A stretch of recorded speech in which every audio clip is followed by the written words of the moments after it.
This is the Asia Trade. I'm Paul Allen in Sydney, where markets have just opened. I'm Haidi, Stroud-Watts. The top stories this hour. Asia markets are set to ride that tailwind from Wall Street's best day of the year across assets. That post-election rally getting a boost from a 25 basis point Fed cut. Chair Jay Powell declining to say whether the central bank plans to cut again in December, but giving President-elect Donald Trump a clear message on his own future. If he asked you to leave, would you go? No. Also ahead, Vladimir Putin congratulates Donald Trump and says his views on ending the war in Ukraine deserve attention. And Nissan set to slash thousands of jobs and 20% of factory capacity after an ugly set of earnings results. Well, let's get to today's agenda, and the Fed taking centre stage today, obviously, cutting for a second straight meeting. No surprises there, 25 basis points. Powell had a few remarks on the labour market. He called that solid.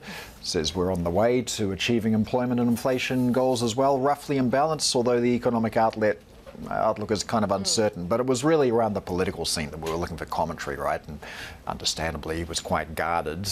He says he's not ruling anything out for next year. Traders do see another 25 basis points in December. We can discuss the possibility of that. But in terms of politics, he said, well, it's too early to know the timing or substance of fiscal policy changes. But when it came to fiscal policy, he did have a few clear views. Let's have a listen. The U.S. federal government's fiscal policy is on an unsustainable path. The level of our debt relative to the economy is not unsustainable. The path is unsustainable. And we know that there's history there, right? We know that the former President Trump and President-elect Trump has a history of being very critical of the Fed's function, of what he sees as its role in driving the economy. And he's even threatened to fire Chair Powell before in his first term. So it'll be quite interesting to see how all of this plays out. But, you know, as you heard at the top of the show, Chair Powell saying that he wouldn't step down or step aside if he's been asked to. But the core question, of course, is sort of how all of these Trump promised policies when it comes to cracking down on immigration, aggressive tariffs, extending tax cuts, you know, all of the sort of fiscal easing policies, what that means for the Fed. Certainly not much change in the outlook going into the end of the year, but it could be quite different next year. Yeah, it could. He was pretty clear on that in terms of, you know, would he step down if asked. He had some thoughts on that too. Let's have a listen. Some of the president-elect's advisors have suggested that you should resign. If he asked you to leave, would you go? No. Can you follow up on, do you think that legally you're not required to leave? No. Do you believe the president has the power to fire or demote you, and has the Fed determined the legality of a president demoting at will any of the other governors with leadership positions? Not permitted under the law. All right, fairly unequivocal. I think we're going to be set up for an interesting 2025, though. Let's take a look at what's happening today, though. We got market open now here in Australia, and the ASX 200 off to a pretty bright start here. We're better by 0.4%, and we do have an early mover for you as well. ANZ Bank flat at the moment. We just had full year cash profit of 6.7 billion Australian dollars from ANZ. That was a miss, down 9.3% on year. That was impacted though by the acquisition of Suncorp. If we take a look at Nikkei futures, they're sort of flat at the moment. The Nikkei was really the only major market to lose ground on Thursday, and they're not very much either. It was only off by about 0.25%. The yen, much stronger. It's at an interesting ride this week after briefly almost touching 155. Now got a 152 handle, just below 153 there, and the Chinese yuan unchanged, but still looking fairly weak, Heidi. We do have a central bank decision just crossing the Bloomberg poll when it comes to the Central Bank of Peru. The central bank there cutting its reference rate to 5% from 5.25%. This comes after what was a surprise hold last month. Inflation in Peru continues to hover around the centre of that target range there, and in fact, the country has the lowest inflation out of LATAM's largest economies at just above 2%. That's just above the midpoint of that 1 to 3% target range for the central bank. They say that the key rate is approaching its neutral level, that this rate cut doesn't imply further reductions or future reductions, I should say. So quite a sort of a hawkish cut, if you will, that the inflation will remain within that target band. So that surprising hold being followed up by a move this month, but of course quite a degree of uncertainty in terms of how Latin America, emerging markets more broadly, are going to be impacted by Trump economic policy, and potentially, if we see further resilience in the US dollar as well, the implications for those EMFX in that space. But take a look at what we're watching when it comes to US futures, and of course we've talked about just what a day that we've seen, the best Fed day of 2024 across just about all assets. We saw US stocks again hitting that fresh peak after Chair Powell's bullish economic signals. We're seeing S&P futures looking pretty balanced at this point, as are tech futures trading on the Nasdaq 100. Yields, though, this is sort of the other side of the story, right? Treasury yields dropping across the curve. We saw the dollar seeing its biggest decline since August. So a lot of uncertainty to come in terms of what next year could hold for Fed policy, depending on what we get from the second Trump presidency. But we're also watching oil markets and how energy markets continue to react to this as well. Traders kind of looking at production as well as geopolitics under the incoming president. Let's bring in Dennis Lockhart now, who's a former Atlantic Fed president. And always great to have you, Dennis, on Fed Day. When we take a look at sort of the politics of this situation, it's sort of unavoidable to talk about this, right? Is it possible to have that outlook yet, or do we really need to wait until 2025 when the policy agenda is actually in place to see the implications for the Fed? I think we have to wait until 2025. I think there's a long way from rhetoric on the campaign trail to actually implemented policies. And so I think it's advisable, and I know this is what I think Jay Powell has in mind, is waiting to see what really materializes and how the policies are implemented, the timing of that, and what effect they're likely to have. Do you think Fed independence, or certainly, Powell's job, he's sort of come out on the defensive already, and obviously there's history there, given that the former President Trump had threatened to fire him in his first term. Do you think that's seriously a threat this time around? Well, it was interesting in the press conference a few hours ago how succinct Jay Powell was when asked about being fired, and he pointed out that the law would have to be changed. I think it will be a lower priority to try to affect the Fed, particularly in an environment in which interest rates are declining and the policy rate is being brought down. I think any argument that President Trump has with Powell is likely to be muted in these circumstances, but we'll see. I'm confident that the Fed's independence will be preserved. Just returning to that question of fiscal policy, and understandably, Jay Powell really not willing to get into that in today's press conference, but you've sat in on these meetings. You're a former Fed member. I do imagine this will be getting aggressively discussed. What sort of conversations do you think will be taking place? Maybe sideline conversations, but in the meetings themselves, there's practically zero discussion of anything political. It's just really all about the economy and what the right policy decision is. I attended 80 meetings over 10 years, and I can count on one or two fingers the number of times anyone even brought up something remotely political. So it's not a politicized policy-making process. And, the public needs to understand that. I think on the sidelines, certainly there will be some, social discussion, if you will, of members of the committee or among members of the committee on this matter, but it will not invade the policymaking process in the room itself.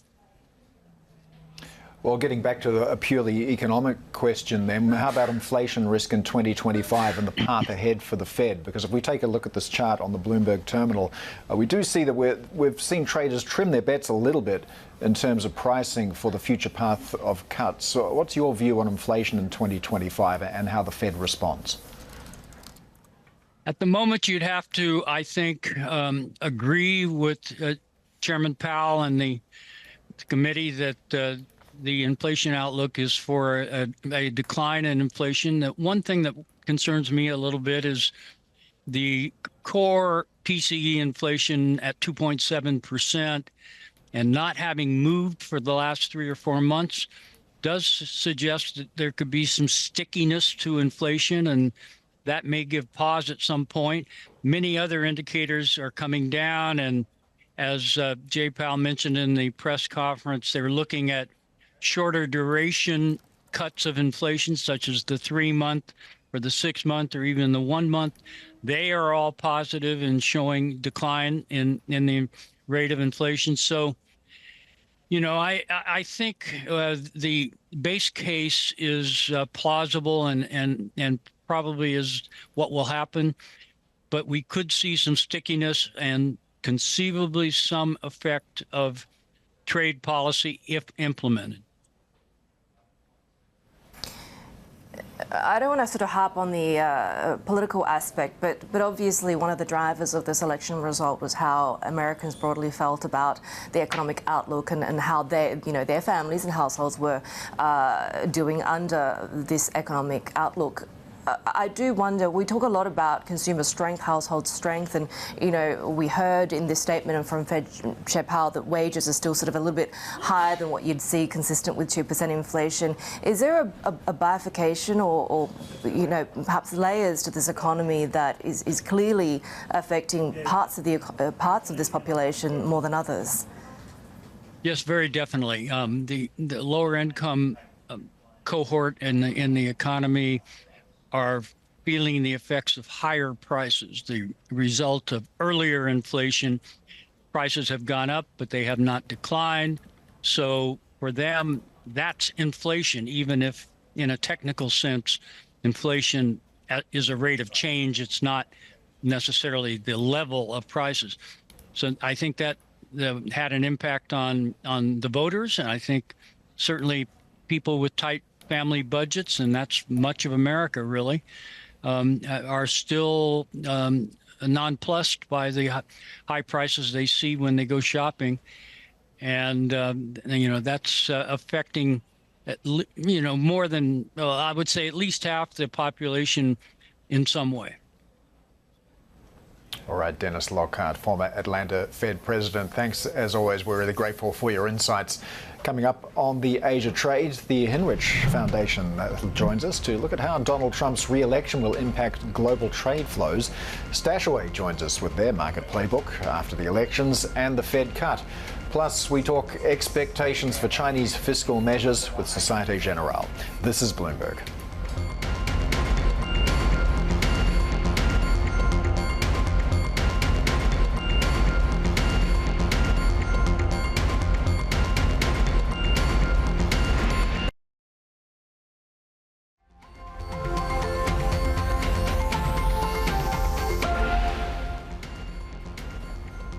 Chinese lawmakers got a head start on the US election this week as they gathered to vote on the largest fiscal package since the pandemic. But now that Donald Trump has been re-elected, the vision likely to emerge from Beijing may go far beyond what's been telegraphed. Our Chief North Asia correspondent Stephen Engel is in Shanghai and joins us now.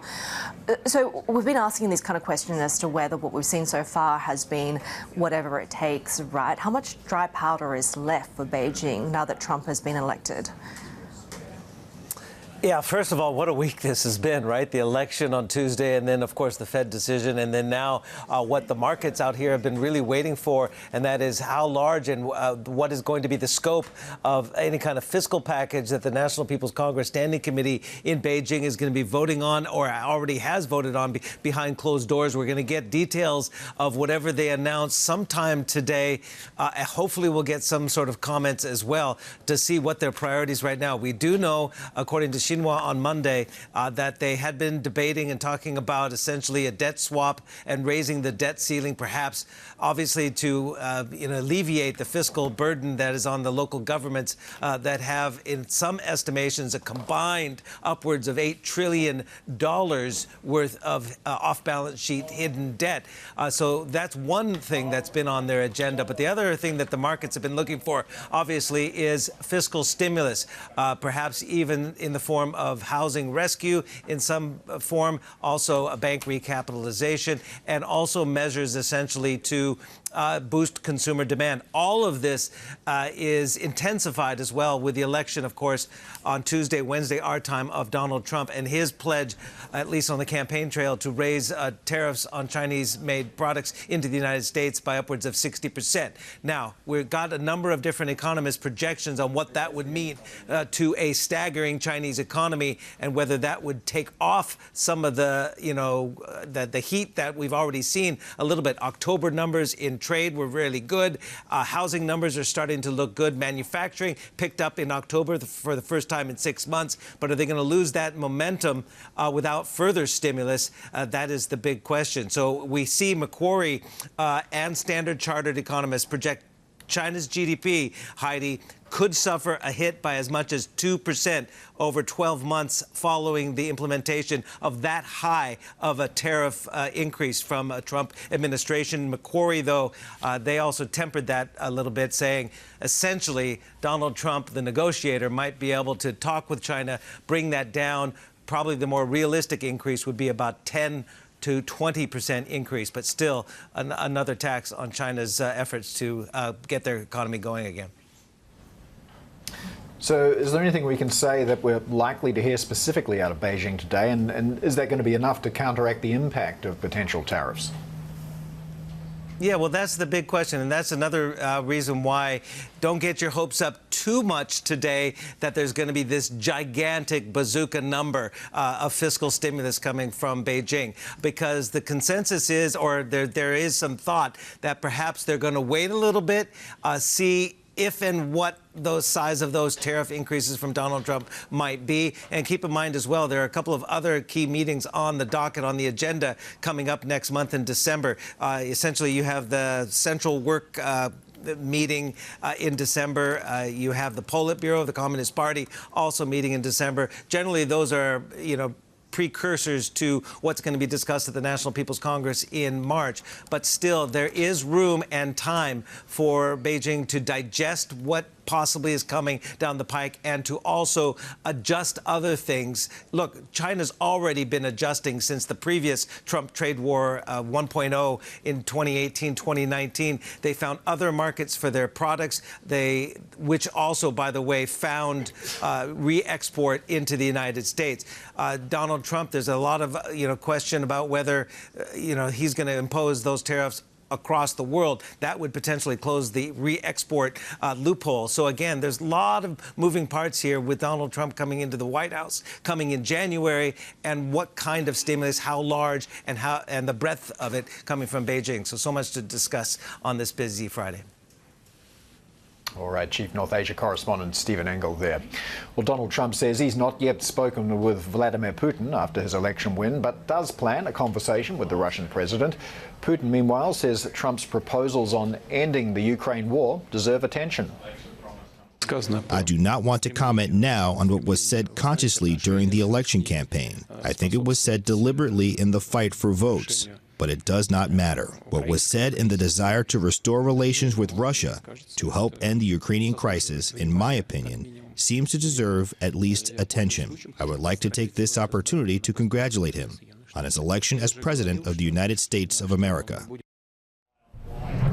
Bloomberg's political news director, Jody Schneider, joins us now. So, Jody, what messages are Presidents Zelensky in Ukraine and Putin in Russia giving President-elect Trump? Yeah, so as we heard from President Putin there, the Russian president, he is saying that he wants to try to have talks with Ukraine. He's long said this, but of course the talks that he wants to have do not include, it is not a peace treaty per se, it is that they take into account what he calls the realities on the ground there, and that the land that Russia has taken from Ukraine would be part of those talks, would be part of that deal. Of course, the Ukrainian president doesn't want that, and he says in his discussion or his call with the President-elect Trump that he made it clear that a short end of the war would not benefit Ukraine. Of course, the real question is what aid could Ukraine continue to get from the U.S. after the president-elect takes office in January, given that he has made it clear that he does not want to spend more money in this war. And Congress also, particularly Republicans in Congress who will control at least the Senate, have made that clear too. So different messages from these leaders. The president-elect Trump, for his part, said he has not yet spoken to, since he won the election on Tuesday night here, said he has not yet spoken to Putin. He is not among the 70 phone calls he has had with world leaders, but that he expects they will talk soon. Jody, of course, core to the Trump campaign were these promises of mass deportations. Do we have any idea as to how his immigration policy might materialize now? Yeah, so Haidi, Trump did tell NBC in an interview today that he would go ahead with the mass deportations, saying even if it was costly, it was a cost worth incurring, that he had to do it. And Mike Johnson, the Speaker of the House, who has been close with Trump, had been campaigning heavily on his behalf, said he has seen evidence that an executive order as to mass deportations was being written up, was being moving forward, which would seem to back that. However, of course, as we knew in his first term, Donald Trump could say one thing and then not do it. He changed his mind a great deal, and that could happen with mass deportations as well, given the political stakes, but also how complicated it would be to do this and the potential cost. But right now, the president-elect is saying he is going to go forward with them. And of course, we're looking to key appointments as well, right? We've just seen President Trump naming Susie Wiles. He's referred to her as the Ice Maiden as the chief of staff, and she's a veteran Republican political operative, right? We're also hearing murmurs of, other key roles, certainly a lot from RFK Jr. as to his role potentially in reshaping healthcare policy. Yeah, Susie Wiles was announced in a statement today as the White House Chief of Staff. She would be the first woman ever in that role. She has been key to the messaging of the Trump campaign and was viewed as somebody who tried to keep the president-elect on message. We've heard other names, a number of people we've been hearing for the cabinet, and Elon Musk is someone whose role that he will have a strong role in the transition and at the White House, but of course not necessarily a cabinet position given that he runs businesses. So what his role will be and how he will influence the White House are key questions that we'll be hoping to get more information on in coming weeks. Bloomberg's political news director Jody Schneider there with the latest. We'd have more ahead on the Asia trade. This is Bloomberg.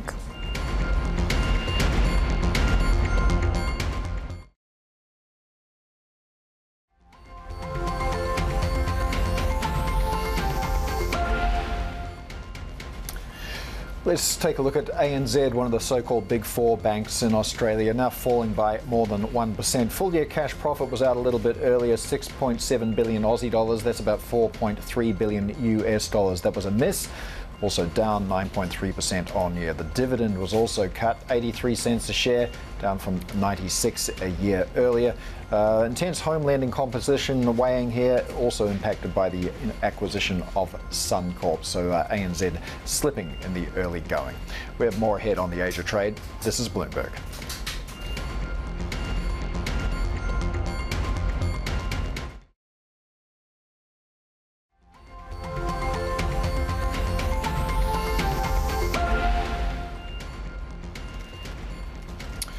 Getting some breaking news out of Japan. It is household spending data for the month of September. A bit better than expected. Still a contraction, though, of 1.1% in September. The survey, though, was for a contraction of 1.8%. So maybe signs of stirring signs of life of consumer confidence in Japan. We do have CPI currently running at about 2.5%. The next Bank of Japan meeting isn't until mid-December, but slight improvement there in Japan household spending in September, even though it's still a contraction, 1.01%, Heidi. Yeah, it kind of builds a broader picture that is trending the right direction, as you say, given that we had some pretty solid wages data coming in yesterday as well. It would certainly build that case for the Bank of Japan to continue progressing that policy. But take a look at what we're watching when it comes to this Friday session. What a week it has been. We had that Fed decision, the Fed rate cut by 25 basis points, almost kind of in the rear view after the election mania, but we did see the best Fed day that we've seen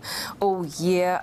We've seen really stocks and bonds rallying. We saw that decline in the US dollar as well. Take a look at what we're watching when it comes to this part of the world. Aussie stocks putting on about 0.8% there. We're seeing Singapore traded Nikkei futures also looking pretty positive, and S&P futures there just more or less flat at the moment as we continue to see this kind of risk on across most, if not all, assets. This cross-asset rally that we saw in the US session overnight, lifting stocks, bonds catching up, commodities as well. We're seeing oil trending a little bit higher after the Fed cut rates, and really that outlook is pretty sanguine. Of course, the big wild card is what happens when it comes to Donald Trump's fiscal policy. Yeah, we'll get back to that in a moment. Just got another alert on the Bloomberg terminal as well. The HKMA, the Hong Kong Monetary Authority, also easing policy there in line with the Fed. So the HKMA lowering rates by a 0.25 percentage point takes it down to 5%. So following the Fed in lockstep there, but of course Hong Kong does have that currency peg with the greenback, so that might come as some relief for businesses and homeowners in Hong Kong. Well, let's get back to Donald Trump's return to the White House. It is expected, obviously, to complicate the outlook for trade. The president-elect threatening tariffs of as much as 60% on Chinese goods, and that's a level that Bloomberg Economics predicts will severely damage trade between the world's biggest economies. With us now is Deborah Elms, head of trade policy at the Hinrich Foundation. Deborah, thanks so much for joining us. So let's start with this idea of tariffs on China. I've seen a couple of notes today from Morningstar, Macquarie as well, saying, look, the tariff burden might not be as high as 60%. That just could have been campaign rhetoric. What are your expectations around where we head with tariffs on China? Up and up significantly.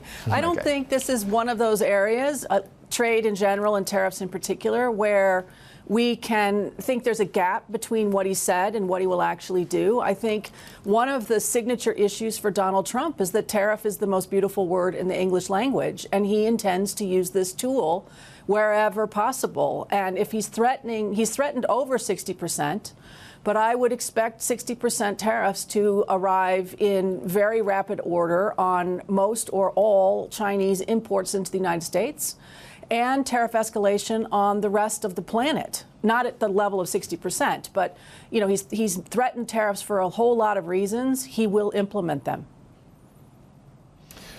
Well, it sounds like an inviting policy on the surface, but of course there are always unintended consequences when it comes to tariffs. What do you see as being the potential blowback here? Well, if you're an American consumer or a business in the United States that buys anything from abroad, any goods from abroad, your bills are about to increase because you're about to pay a minimum of 10% more for basically everything that you might buy that would be imported. Could be as high, again, as 60%. That is a level of economic disruption that I don't know that Americans are prepared for. And it will create real challenges in the rest of the world where the U.S. has remained a very strong final market. And so then if the U.S. is buying less, which is what I would imagine would happen in the face of sudden price shocks, then where does that output go? And how do we get economic growth in the rest of the world? Diversification sounds great, but the reality is that the U.S. market has really driven a lot of activity certainly across a lot of Asia. So where do we go from here? And I do wonder, where do we go from here in terms of the trade pacts, right? Because we know, of course, under Trump 1.0, we saw the US being withdrawn from the TPP. He's threatened in the past to withdraw from the Indo-Pacific Economic Framework as well. Do you expect more of the same, particularly as you say, the mandate he has this time around seems so much stronger? It looks like he might be the first, he might very well be the first Republican president to win the popular vote in 20 years. Yeah, I expect significant damage to be done to trade relationships. I think the Indo-Pacific Economic Framework, IPEF, is too small and too unknown to Americans. I think his first target will actually be NAFTA, the North American Free Trade Agreement, now called USMCA. I expect that there will be a proclamation issued out of the White House, potentially on day one, about the withdrawal from USMCA. That would trigger a 6-month frantic renegotiation, which is already due for 2026. But I think for Trump, it's a really easy day one, very powerful symbolism kind of trade action that he can easily implement with a proclamation.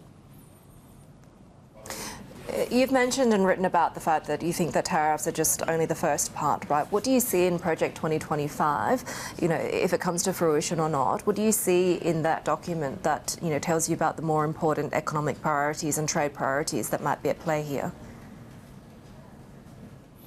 Well, I think one thing that's important to note is that Trump's main economic advisors, while he changed his cabinet like crazy over his first administration, his economic advisors have remained unchanged. And in particular, Robert Lighthizer, who set up a lot of Trump's first-term trade policies, including the Phase 1 agreement with China and the renegotiation of NAFTA, is driving the economic policy in Trump 2.0. Now, what position Lighthizer will have is a little unclear, but in the transition, he has been really driving the intellectual thought around this. And for Lighthizer, he is in alignment with Trump that the world has been ripping off Americans and that the key goal of Trump 2.0 is to reset that balance, to use the strength of the U.S. market to force partners to do what the U.S. wants and needs them to do in order for the U.S. to gain the largest set of benefits out of that. That's a very different world than the world that we've been living in. And in a Trump 2.0, he has a whole lot more opportunity to do what he wants with no constraints. Not the whole world's been ripping off Americans. I mean, I give Australia as an example that runs a trade deficit with the United States, but at the same time, China is obviously Australia's largest trade partner. So where do you see other countries being caught up in this posturing between the US and China? I think it's going to be very challenging. I sit in Singapore, and one of the things that the Singapore government has said repeatedly is don't make us choose. Don't make us choose for a variety of reasons and in lots of different contexts. That problem of don't make us choose is going to be on steroids starting in January, because it will be increasingly difficult for a trade-dependent region and for trade-dependent economies like Singapore, like Australia, to be working with the U.S. and working with China. And I think what that balance looks like is still unclear. Obviously, everyone is going to be watching it. But it will be hard to avoid making choices. And I suspect that time to make choices is much shorter than people imagine as well. Deborah, always great to chat with you. Deborah Elms, Head of Trade Policy at the Hinrich Foundation. I have a feeling we'll be having this conversation many more times over the next 4 years. More ahead on the Asia Trade. This is Bloomberg.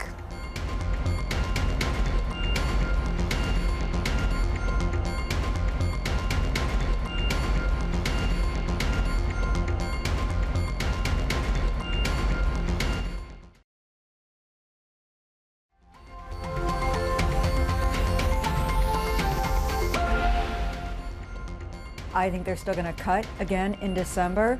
That said, the Fed wants to start talking about calibrating rate cuts to the economy, and they're not going to be wanting to pull rate cuts, do as many rate cuts sequentially, I think, in 2025. The devil will be in the details, I think, both on trade policy and fiscal policy. And I don't think they need to make any big decisions at this meeting or the next meeting about how they'll strategize for 2025.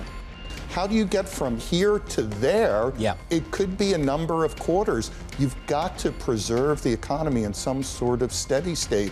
We're too high right now. rates going forward. It's all data dependent anyway. There's not even probably going to be strong forward guidance for December. So, forget about 2025 in terms of forward guidance. Some of our guests, they're looking at what a Trump presidency may mean for upcoming Fed decisions. Take a look at how we're shaping up when it comes to cash trading underway, which is about 40 minutes into the start of the session here in Australia. The ASX 200, pretty solid gains there of about 1%. We have seen also a little bit of respite when it comes to the dollar rally there as well, having said that the Aussie dollar is still trading a little bit softer at 66.75, despite the greenback holding on to those losses in the Thursday session. The Fed cutting rates, avoiding providing really any significant clues on the future pace of rate reductions, and really refusing to be drawn too much into the political uncertainty in terms of the implications for the Fed's path forward, given the expectations of Trump tariffs, moves on immigration, as well as tax cuts as well. Taking a look at how Australian bonds are trading at the moment, we also did see the move when it comes to treasuries overnight. Bond traders kind of ignoring the Fed rate cut mostly. Still, that focus on Trump 2.0 was really what was at play there. The little indication we got from the Fed and Chair Powell future rate cuts going forward really was a disappointment to these bond traders. We saw a little bit of a rebound in treasury markets, yields dipping slightly, but there's not a huge expectation in terms of strategists that see this as a start of a new trend lower. Bond markets do expect the Fed to cut again in December, but there's a great deal of uncertainty when it comes to the impact of Trump's policies on the economy, on rates as we head into 2025. We heard from the likes of LPL Financial saying that, not much of what we heard from Chair Powell moved against the recent massive repricing that we've seen in the bond markets. Let's get to the market action here in Asia. And of course, Wall Street had the best Fed day across multi-assets this year. Garfield Reynolds, who leads our Markets Live Asia coverage, joins us now. Garf, it's a funny sort of place for the market at the moment, right? There's the, a Trump trades are obviously still playing out, and they may still do so for some period to come, but a lot of uncertainty in terms of the economic outlook. Yeah, well, I mean, there is uncertainty now still about the economic outlook. The uncertainty that there isn't, that's gone away, was the uncertainty we had about the political outlook. And you have to look at what's gone on this week in that context and say that things like, there was a bit of a dip in Treasury yields going into it. Stocks certainly lost momentum going into the election. And now, I would have expected if, of course, this now sounds like a silly thing to say because the result was so the other way.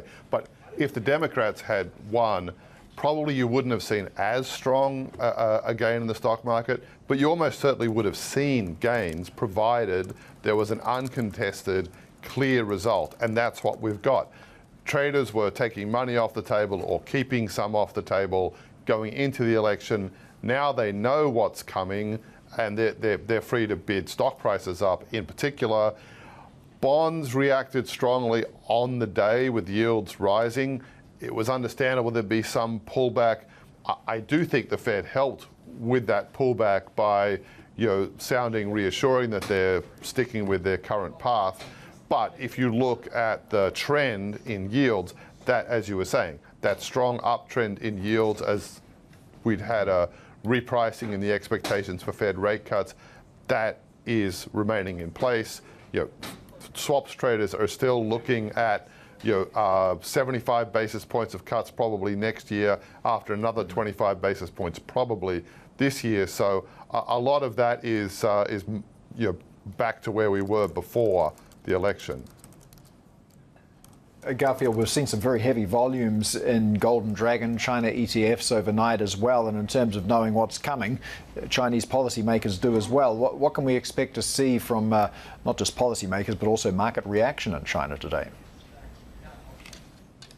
Well, Chinese markets are pretty well primed, to move higher on these expectations for more stimulus, or at least more details on the stimulus out of the NPC. There was an expectation going into this US election that if there was a Trump victory, they would err on the side of more stimulus rather than less. So that's the expectation. We're likely to see some buoyancy in Chinese stocks and bonds, perhaps early on. The question again is whether they are able to meet some of the market's expectations. And in particular, a lot of traders and investors are fairly impatient. They want to be sure of what's coming and they want it sort of now. It might well be that the headline figure for how much stimulus is going to be coming is above the 10 to 11 trillion yuan that have been floated previously. The question is, over what time frame? If they say, oh, it's going to be 15 trillion yuan, but that's over 7 years or something, whereas before people were expecting 5 years, does that bring with it the risk for a sell the fact moment? All right, Garfield Reynolds, who leads our Markets Live Asia coverage. We have more ahead on the Asia trade. This is Bloomberg.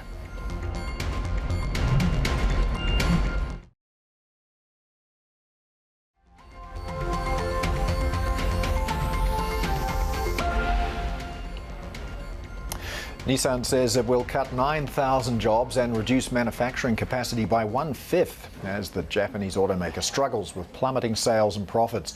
For more, let's bring in Bloomberg senior editor Reed Stevenson. Reed, is this going to be enough to turn things around for Nissan? Probably not. I mean, we've seen signs for a while now that the automaker has been in trouble. They have an aging product lineup, really nothing new on the horizon in terms of new models. And of course, the sales environment is very tough. They also took on the strategy of sort of boosting incentives in the U.S., and that's really cut into their sort of cost base. And so really, all of this has been building, and now we've seen sort of the consequences of that. And so they're going to try and turn things around. They appointed a new chief performance officer, a cost-cutting plan. And really the big question is this going to be enough? Are they going to be able to really kind of right the ship going forward? So he's about 8 months into the 3-year turnaround. Is there sort of confidence at this point? Well, the circumstances under which sort of Nissan has its current management, you have to remember, were about a year and a half after, the entire Carlos Ghosn saga. And really, the cost and consequences of that are still being felt by the company. Now, they did have a midterm plan, which ended. Now they're in a new one. But really, at its core, it's probably partly also an issue of attracting the right kind of sort of talent and expertise, and also sort of the ability to sort of roll out new products very quickly. That's really going to determine its future. They do have sort of a burgeoning, a nascent alliance with Honda in the works, so that's something to look out for. And obviously, when they do come out with new models, how well those are going to resonate with car buyers. Bloomberg senior editor Reed Stevenson there. Well, shares of Japanese automakers may be hit hard under Donald Trump's administration as the export-reliant sector appears vulnerable to the US President-elect's tariff plan. Our senior Asia stock reporter Hideyuki Sano joins us now. So Hide, what is the impact that we can see so far when it comes to Trump 2.0 on Japan's car makers? Good morning, Heidi. So if you look at how the Japanese stock market performed after the U.S. election, car makers have been lagging behind the overall market, and that is actually nothing new. If you look back, the car maker shares have underperformed the overall market by almost like 20 percentage points since March, and that's despite the yen's weakening. And people think that one of the biggest reasons, there are many reasons, of course, but tariffs are becoming a very important issue for Japanese car makers. Automobiles is Japan's most biggest export product. They account for 70% of Japan's total exports. So this is a huge issue for the Japanese economy as well, and also for Japanese car maker shares. So which car makers are currently seen as the most vulnerable and which are looking more secure? Yeah, I mean, that's difficult to say in a way because we don't know exactly what Mr. Trump is going to do. But that said, Nissan and Mazda are seen as one of the most vulnerable car makers because they have big production base in Mexico.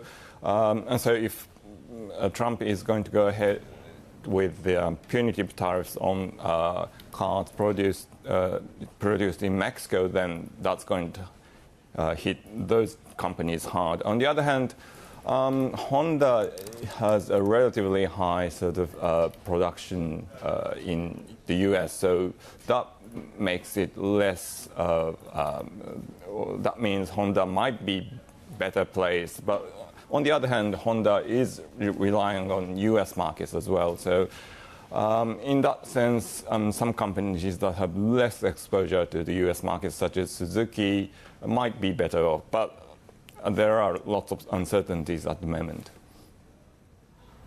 Right, senior Asia stock reporter Hideyuki Asano there. Let's get the latest now from the corporate front. Nippon Steel says it still expects its acquisition of US Steel to be completed by year-end. Vice Chair Takahiro Mori says discussions can be constructive now that the US election is over. He's hoping to visit the US this month and meet with union leaders. The $14.1 billion deal has faced opposition from unions, and President-elect Donald Trump also said he would block it. OCBC has reported net income for the third quarter that beat the average analyst estimate. Profit rose as its trading performance and gains from wealth fees and insurance cushioned a dip in lending income. Fellow Singapore lender UOB earlier reported higher than expected earnings for the third quarter, also driven by record fees underpinned by wealth management. Goldman Sachs has added 95 executives to its partnership. That's the largest addition under CEO David Solomon. 26 of them are women, 4% are black, 6% Hispanic, which is the largest ever by number and proportion.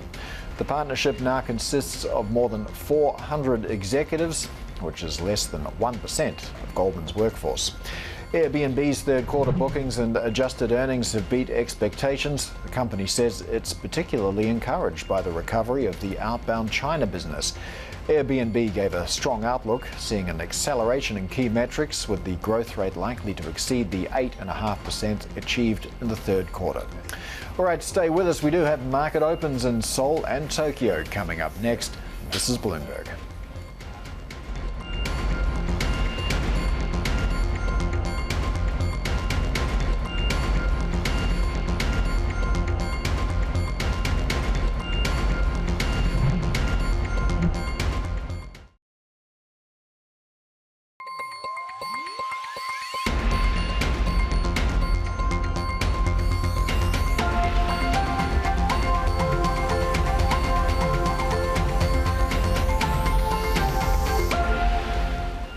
This is the Asia Trade. We're counting down to Asia's major market opens and a few key things to watch today, Heidi. Now that we've got the US election out of the way, I guess the Chinese policymakers have got a bit of clear air on what to do in terms of stimulus, so details of that later. But of course, we had the Fed earlier, no surprises, 25 basis point cut. Jay Powell, though, digging in, he says he's not going anywhere, and he's probably safe from political pressure as long as he keeps easing. Yeah, at least policy, the trajectory is going in the direction that Donald Trump would want, right? The question, of course, is, how much leeway the Fed will be able to do that going into 2025 if we do see these, potentially reflationary policies come through via tariffs, via immigration, via tax cuts from the second Trump presidency. But of course, we did also, hear from Chair Powell in terms of saying he's staying put, right? He would not step aside if he was asked to step down. That's right. It's going to be an interesting 2025, though, to just see what happens in terms of political pressure. But we're up and running here in Japan and in South Korea as well now. Let's see how we've got the early going. The Nikkei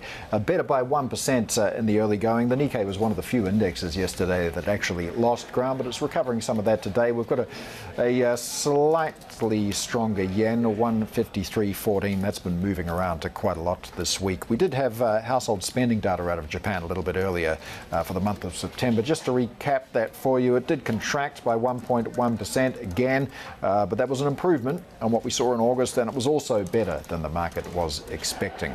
Korea trading now as well. Looks like we're off to a reasonably bright start on the Kospi also. The Kospi better by 0.8%. And we're seeing a slightly stronger Korean won as well, 1,384 at the moment. The Kosdaq also pushing forwards. Those tech stocks improving now by 1%, Heidi. Yeah, take a look at what we're watching when it comes to just an hour into the Friday session here in Australia. We're seeing some pretty robust gains there, now over 1%. We're pretty close to those session highs at the moment. Some of that weakness potentially seen as we watch for the likes of ANZ. That brings margin risks dropping. There's some weakness being seen in its institutional business there in these latest numbers. We're also watching Australian bonds with that 10-year real yields headed for that 1-week low. It was quite interesting seeing bond traders kind of really shrugging off the Fed rate cut. The focus is still firmly on, the fiscal possibilities of Trump's return to the White House and what that means for the Fed going forward. So much uncertainty around the impact of Trump's policies on rates going into next year. So we did see the Treasury market mounting just a small rebound from the sell-off that we saw unfolding on Wednesday. Also saw a bit of a dip when it comes to the US dollar, holding on to some of those losses there as well. But watching oil, which is headed for that weekly gain as we sort of continue to digest the election as well as the Fed. But take a listen to what we heard from Fed Chair Powell in terms of some of the questions over Fed independence and whether incoming President-elect Trump would attack the institution and attack Chair Powell the way that he did in his first term. Some of the president-elect's advisors have suggested that you should resign. If he asked you to leave, would you go? No. Can you follow up on, do you think that legally you're not required to leave? No. Do you believe the president has the power to fire or demote you, and has the Fed determined the legality of a president demoting at will any of the other governors with leadership positions? Not permitted under the law. Well, let's bring our next guest, who says that there is still a price to pay for Trump's economic policies, and that could well complicate the Fed's job next year. With us now is Stephanie Leung, who's a CIO at digital investment platform StashAway. Stephanie, great to have you with us. And of course, it almost feels a little bit pointless to be speculating the magnitude of the impact of these policies, depending on how they play out. But what do you see as kind of the likely path? And will these markets that are so high on that Trump trade at the moment come to an uncomfortable realization if the Fed, has to pull back because the environment becomes more reflationary?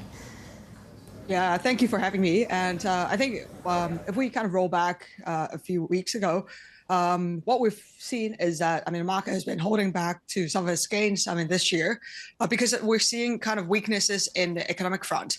So, for example, if we look at things like the PMI, actually PMI have been stalling for the last 2 months, largely due to the uncertainty ahead of the election. And as we all know, the markets actually hate uncertainty but love certainty. And I think if we kind of think about all the different potential election results, the one result that the market really wouldn't like is a uncertain outcome, whereby the kind of confirmation of president doesn't come through for a long time, and that kind of would be dragging on for manufacturing, for companies making investment decisions. Now we've seen a very, very dramatic move in the last 2 days. I think largely because number one, that uncertainty has been removed, and then also secondly, of course, when you look at the Trump policies, they're pretty good for domestic markets, at least in the near term. However, we also think that that creates a kind of a much higher inflation path for the Fed to tackle next year. So it's a bit more complicated in the medium term, but in the short term, it's obviously boosting markets. Does the euphoria that you see in this trade and the sort of level of disconnect with how stretched valuations already are, does that matter if you're, a short to medium term investor? Because you take a look at the likes of Warren Buffett, for example, clearly a longer term holder of these assets who's been raising cash and slashing stock holdings. Yeah, I think if you look at valuations, obviously for the U.S. in particular, it's kind of in a historically high range. Particularly, for example, if you just take simple price to earnings ratios. However, I would also note that the price to earnings ratios has a pretty high correlation with liquidity in the system. And a large part of that comes from actually Fed's balance sheet. So we all know that, I mean, the QT program has been an ongoing drag on the Fed's balance sheet. However, it's also come due to an end by possibly the end of 2024. Now, added to that, also, I mean, the Fed is cutting interest rates. They just cut 25 basis points last night.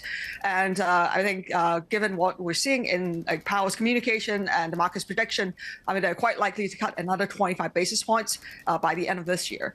So, I mean, if we think from a liquidity perspective, it's actually quite supportive for higher asset prices into year end. So I think, I mean, obviously PE is something that a lot of people cite in terms of kind of the forward-looking, longer-term returns potential for markets. But as long as the balance sheet of the Fed actually remains at a pretty elevated level, and we think actually in the medium term it's hard to go back, that PE ratio can be justified. What we worry mostly about is if inflation does stay higher for longer, and let's say by the end of 25, the Fed actually has to cut, or if there's some systemic risk that comes by, the Fed would have much less power or much less ammo to cut interest rates if inflation remains high. Stephanie, I just want to get your views on how yields are going to move from here as well. And that is, in fact, the Bloomberg question of the day. Do you feel Treasury yields have peaked in this cycle?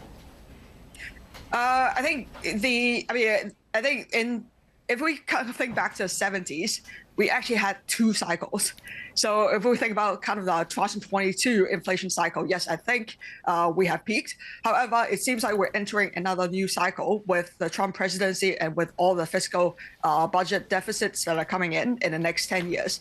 So from that regard, I'm not so sure. If we kind of take the 70s playbook, inflation did come down for a few months before starting to pick up again.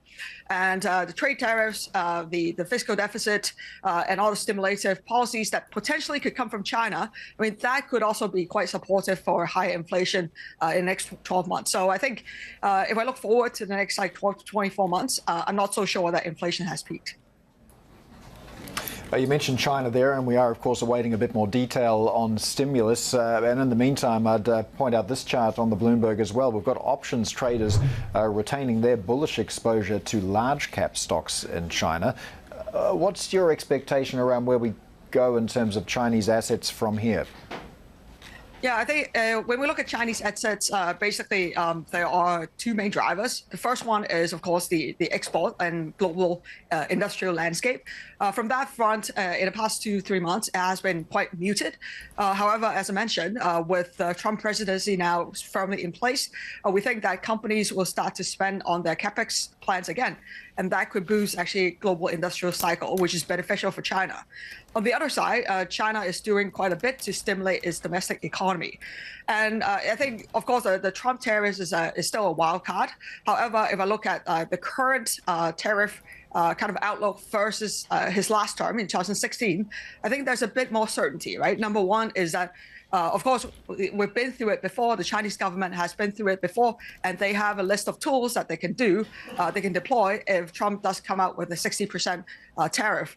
For example, the currency is something that they can use. And then also, of course, more importantly, we think domestic consumption stimulative policies could be another tool that they use to counteract any tariff that Trump slaps on.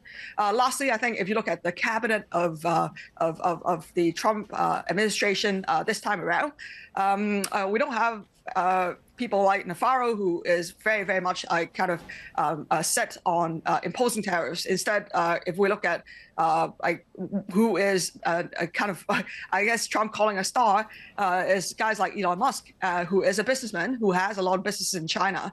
So I think even though, I mean, Trump has been calling himself a tariff man and his rhetoric is actually quite tough, I think what matters when the actual policies come out, it may be softer than what he had advocated during his campaign. Yeah, certainly plenty of debate around that. Stephanie Leung, CIO at StashAway, thank you so much for joining us today. We have more ahead on the Asia Trade. This is Bloomberg.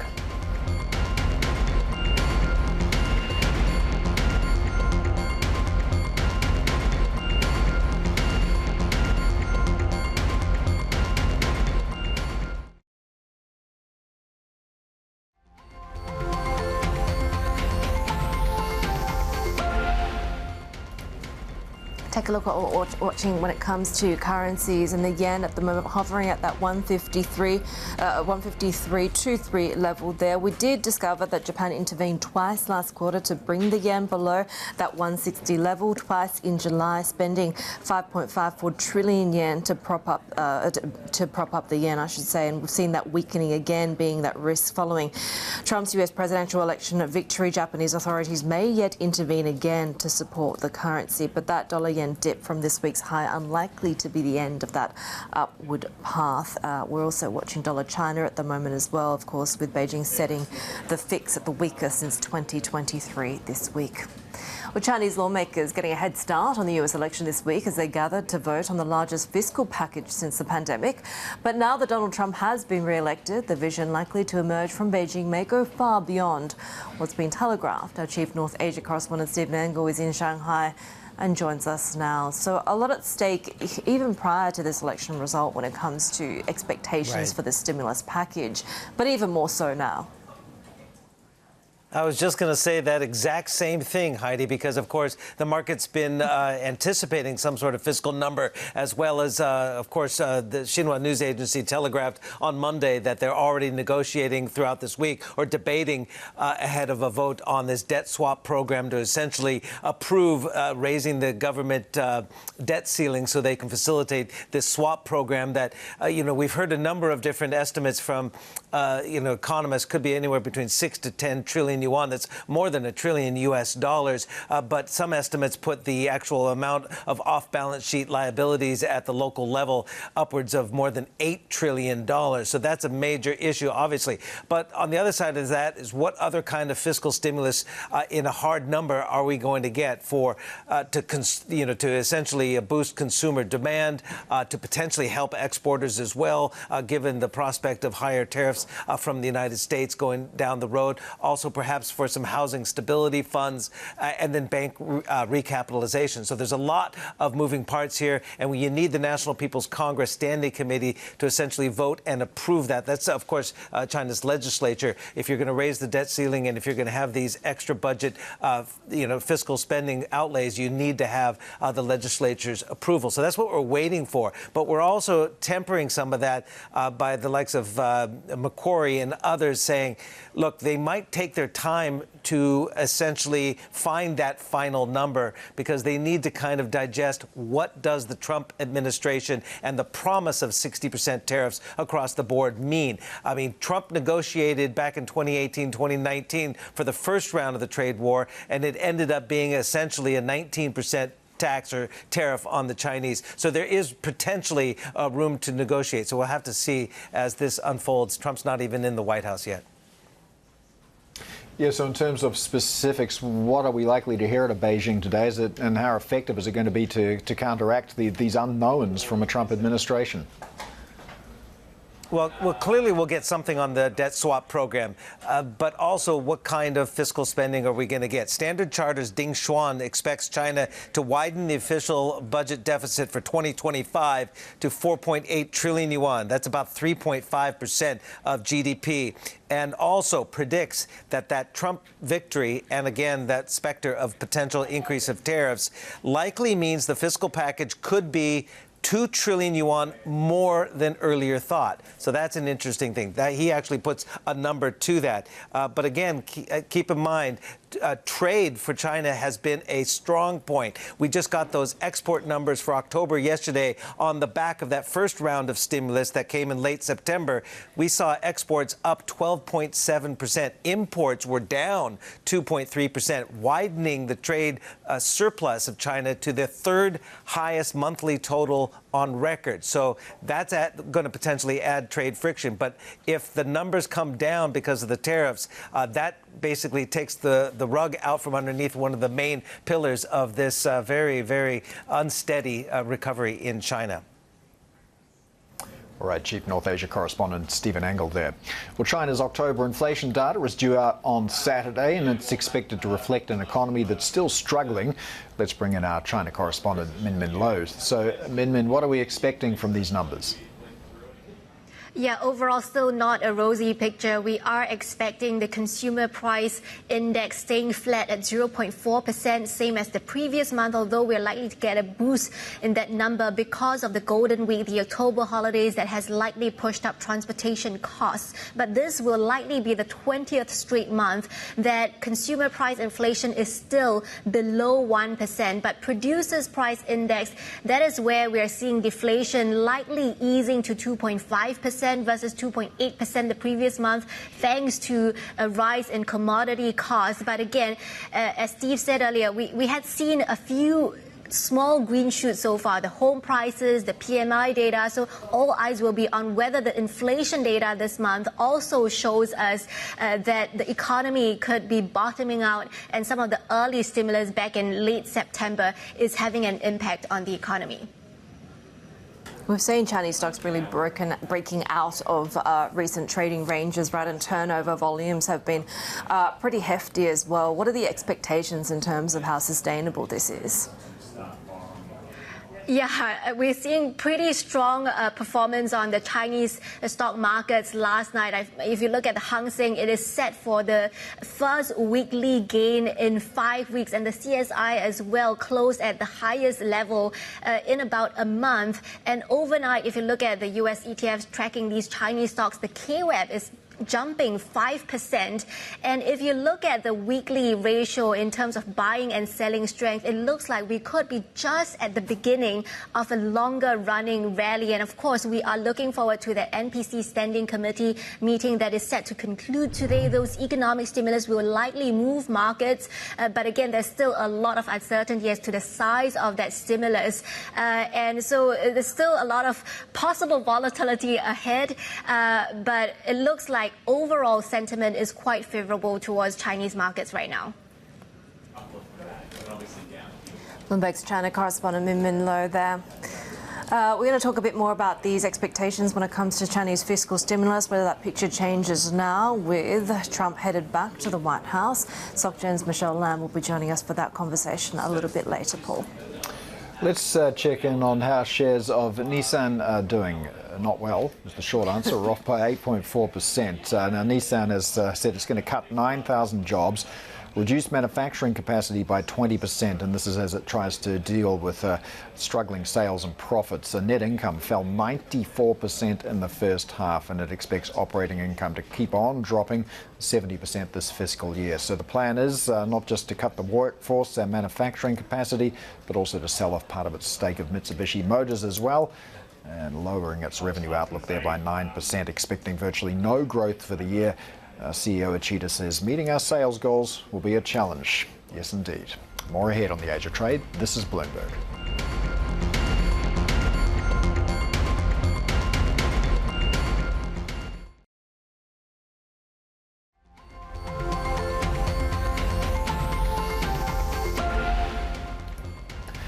Bank of England Governor Andrew Bailey says he discussed potential market reaction with Chancellor Rachel Reeves before and after the budget announcement that rattled investors with the biggest fiscal loosening in decades.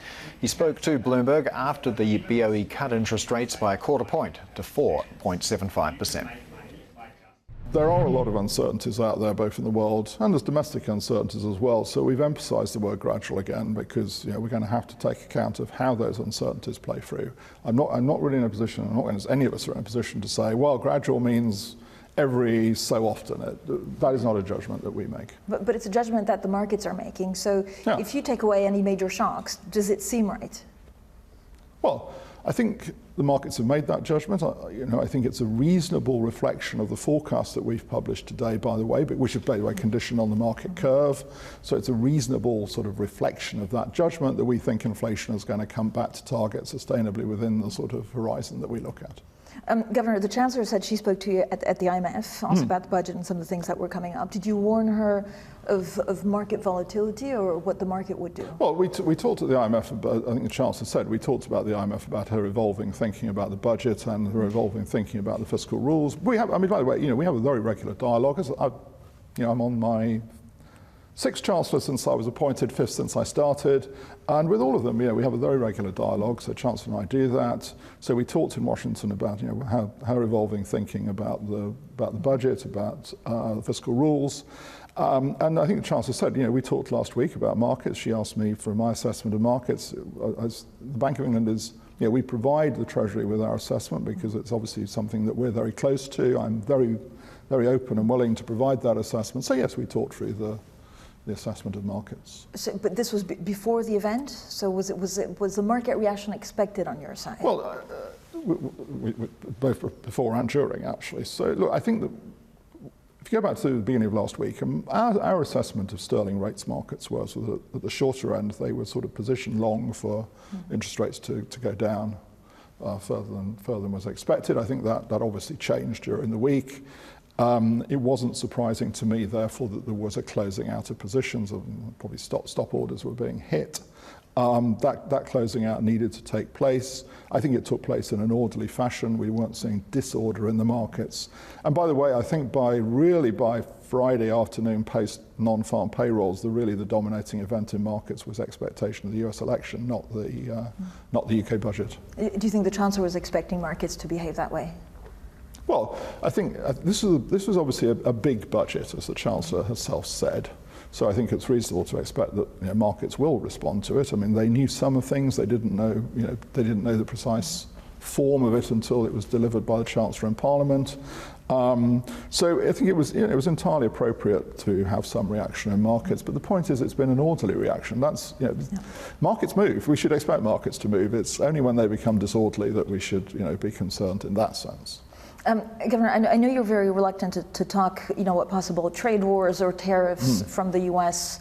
would look like on the economy, but would they be inflationary or would they reduce growth? Well, I mean, we don't know the answer to that question. I think, what I will say is, look, the UK is a very open economy. So obviously this area matters. The Chancellor has said yesterday and today, quite rightly, and I will join her in this, that she will make the case for open markets and free trade. And I will strongly support her in this because I'm a very strong supporter of free trade. I think you would expect the UK to do that. We have a very proud history of free trade in this country. We will no doubt, say our piece and make our case. But we'll see. I think it's important just to say, look, let the new US administration get into office. We will work with them. I've worked with a lot of US administrators over my career. We will work with the next US administration just as we do with the current one, and we did with the previous Trump administration, by the way. I expect constructive relations, and we will have a good dialogue. Bank of England Governor Andrew Bailey there speaking to our colleague Francine Lockhart. Take a look at how futures in Europe are opening up at the moment. And we are seeing, when it comes to the pound, of course, a bit of a move in reaction to that decision. But we also heard from BOE officials saying that bond sell-off that followed last week's budget announcement was really about investor positioning. They think the worst of that slide is over. European stocks are seen that sort of bounce back as well. Investor focus really turning to the Fed overnight as well as the BOE. We are seeing a bit of upside there, but the bond vigilantes might be out for German debt. That fear of the debt binge flipping a key market gauge for the first time. We saw that following the firing of the finance minister, who was seen as a fiscal conservative. This is Bloomberg.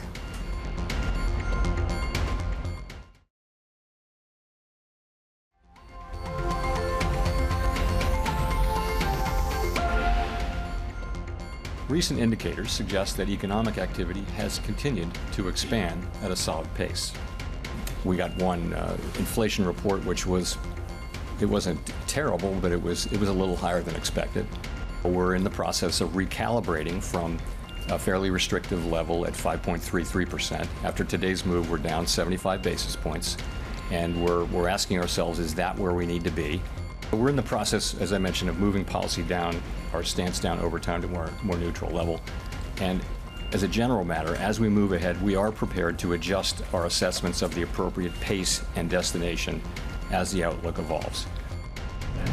Chair Jerome Powell there on the rate path outlook, which of course is somewhat complicated going into 2025, depending on how much of President-elect Trump's economic policies pertaining to his moves on immigration, his moves on tax cuts, as well as, of course, China tariffs come to play into this sort of outlook as well. But take a look. For the moment, we are still seeing risk on across assets.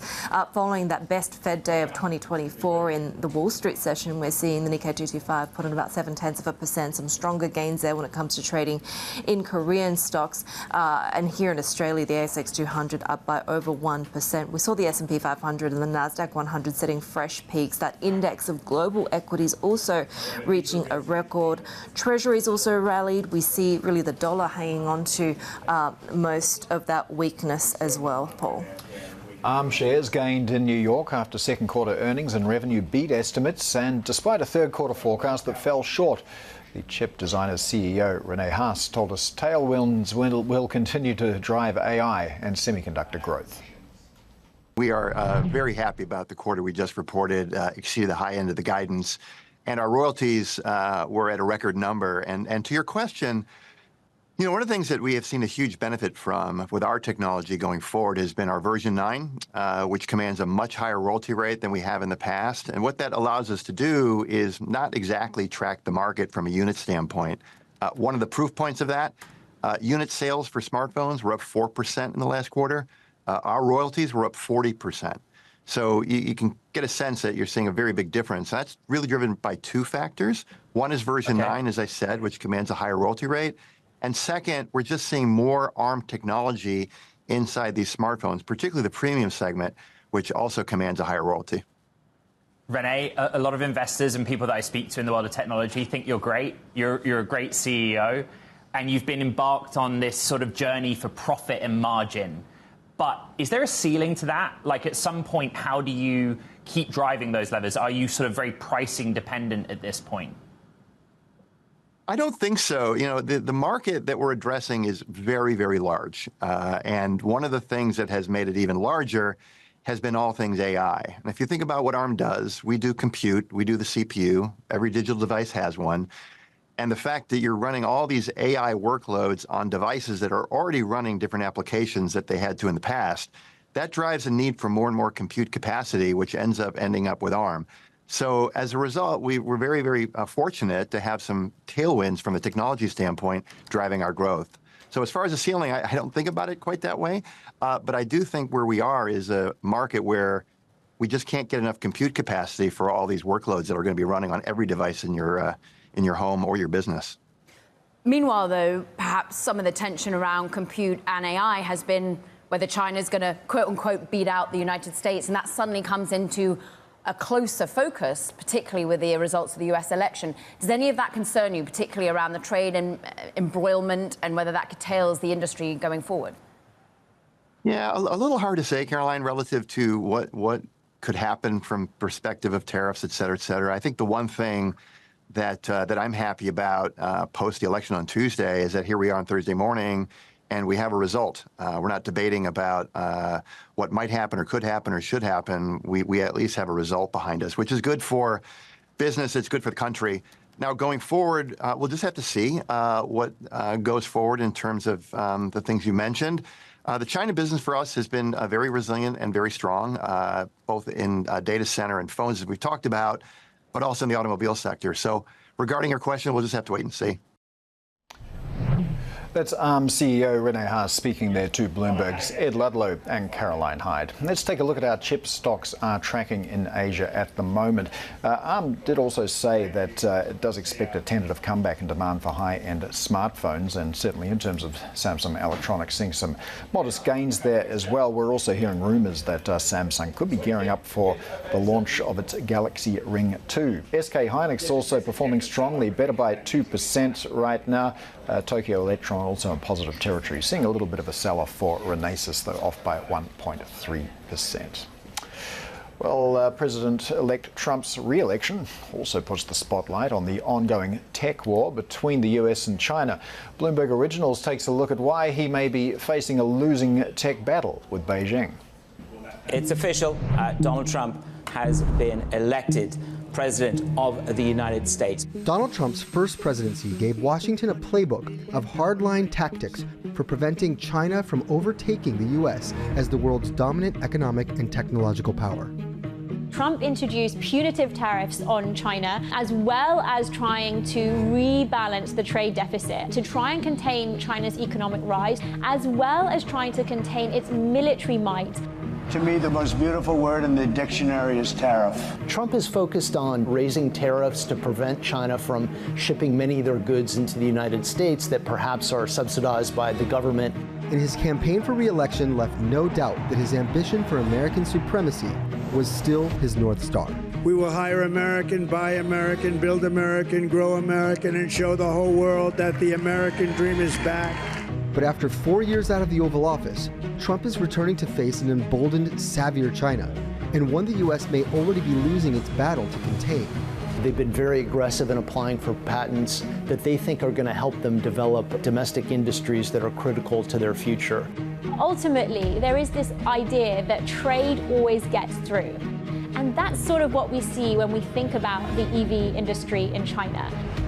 Tackling that is likely to be one of Trump's primary plot lines in the sequel to his first 4-year showdown with China. Subscribers can see that report in full on the terminal or at Bloomberg.com, and it'll be on the Bloomberg Originals YouTube channel later on Friday.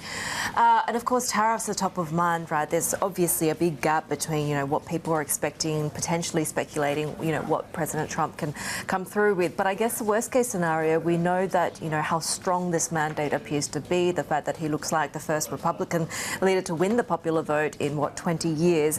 You can perhaps assume that the full force of his economic promises, insofar that it's not curtailed by market forces, will be delivered.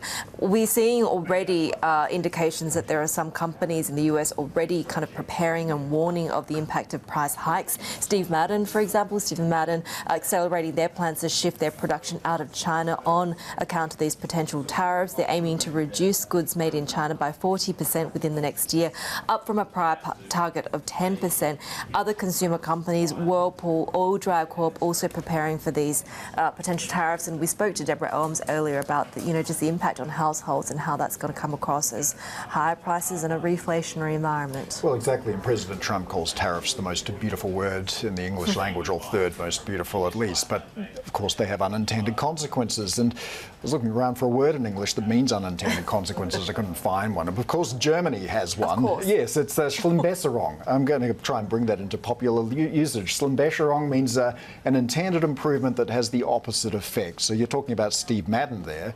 Well, let's take a look at Mexico as well. It's warning that, look, US cars that are made in Mexico are going to be impacted because Mexico imports parts from China on behalf of US manufacturers. So there really is this complex weave that's going on that involves multiple countries. And of course, at the bottom of the food chain is the consumer, who's probably going to end up paying for all of this. But we shall see. Mexico's economy minister, though, he's optimistic. He says, look, it's not going to be easy having a relationship with President Trump, but he says it is going to be good. I'm going to ask for a German phrase of the day. Make German phrases great again. Yeah, Germany has the best words. Yeah, everybody knows it. We do have more ahead on the Asia Trade. This is Bloomberg.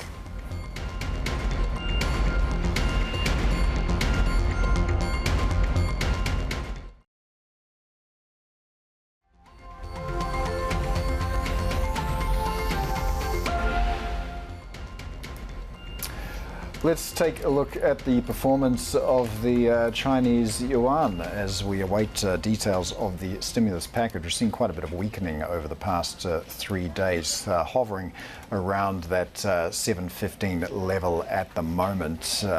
We'll take a look at what the direction from here is, though, as we get more details of China's stimulus package expected later on today. So let's get a little bit more perspective on China's economic outlook. Joining us now, Michelle Lam, Greater China economist at Societe Generale. So, Michelle, one unknown at least removed for China's policymakers this week. They do know who they're dealing with.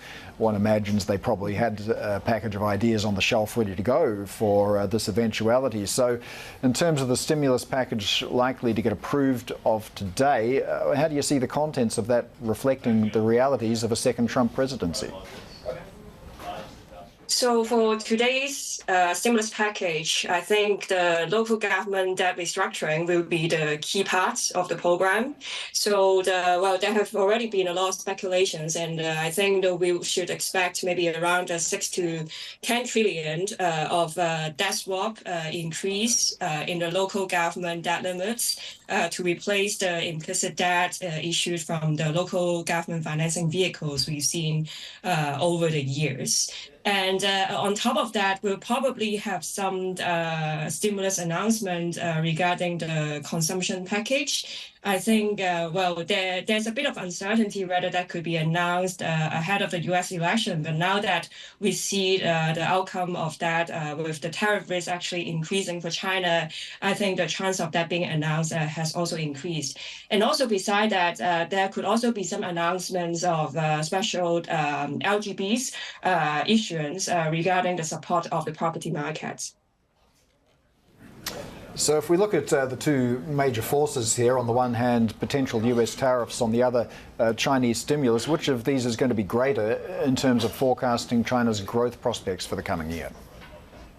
So this is a challenging exercise because we've got so much uncertainty coming from the US tariffs.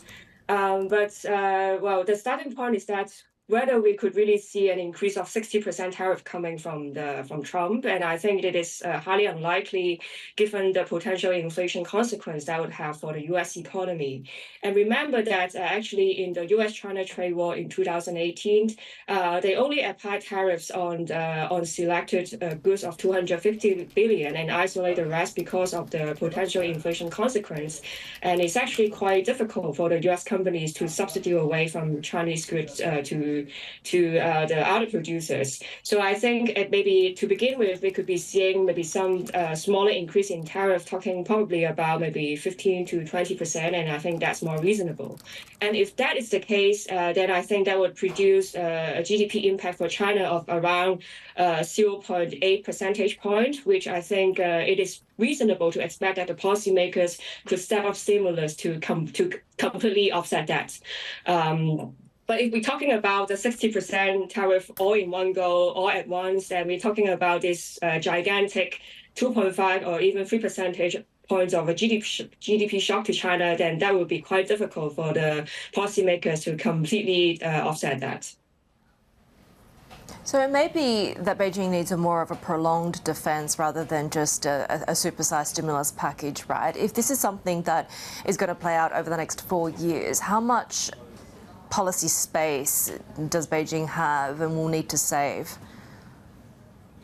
I think Beijing has a lot of policy room, particularly on the fiscal side. While the monetary policy side, now that we are seeing some probably depletion risks for the CNY, and we know that the policymakers have always been pretty concerned about capital outflows, probably that's more limited compared to before. But I think on the fiscal policy side, there's still a lot of things that can be done to support the economy. And I think the announcement today is going to be the first of the many steps of the increase in the fiscal deficit over the coming years.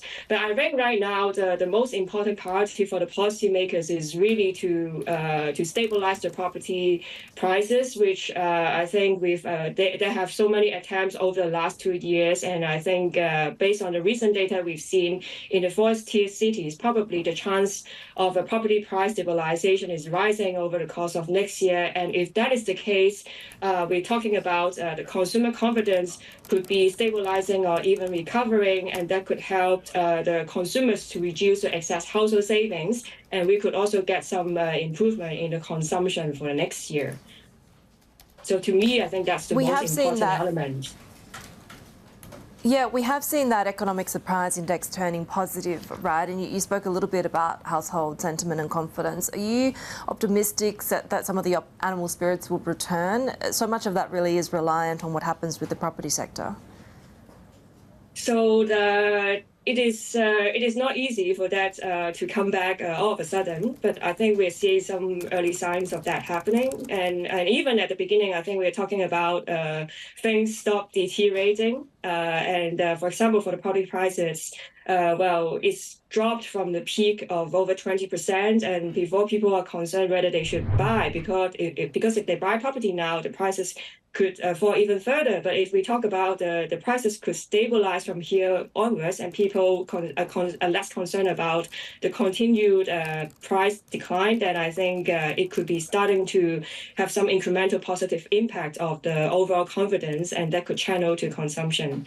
But having said that, I think if we talk about the improvement in the broader labor market, it will probably take a longer time, because after all, we're talking about the rebalancing of such a big property sector to the new sectors for NEVs and the renewable energy, and they're just too small to create enough jobs. So I think for the more sustainable recovery in the labor market, it remains to be seen. But I think at least probably the markets are too bearish about the continued debt deflation spiral, and we are now seeing some signs of reduced deflation risk for China over next year. How much concern is there over the situation with local government debt? It's always been pretty opaque, and we know that that's also been sort of a source of the systemic worries for the central government.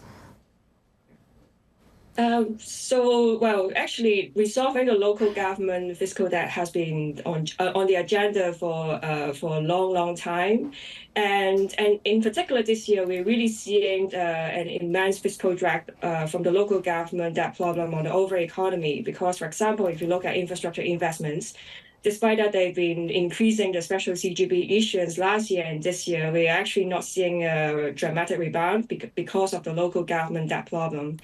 And you look at the non-tax revenue of the central and local government, actually it's been picking up, because the local governments, they don't have enough money, and they have to step up the fines and penalties to make sure they have enough fiscal funding. So these are really producing an apparent drag on the overall economy in terms of the government spending.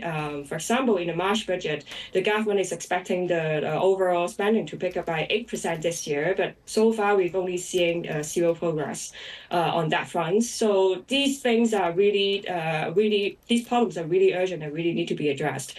So if we talk about, we have some increase in the local government debt limit, and more local government debt can be issued to replace the local government financing vehicle debt, and I think that will be helping the local governments to repay the areas that they have been owing to the creditors, such as the workers and the suppliers, and I think that should be supportive to the credit conditions to ease the debt deleveraging pressure. That should have some impact. Michelle, really great to have you with us. Michelle Lam, Greater China economist at Societe Generale there. More ahead on the Asia trade. This is Bloomberg.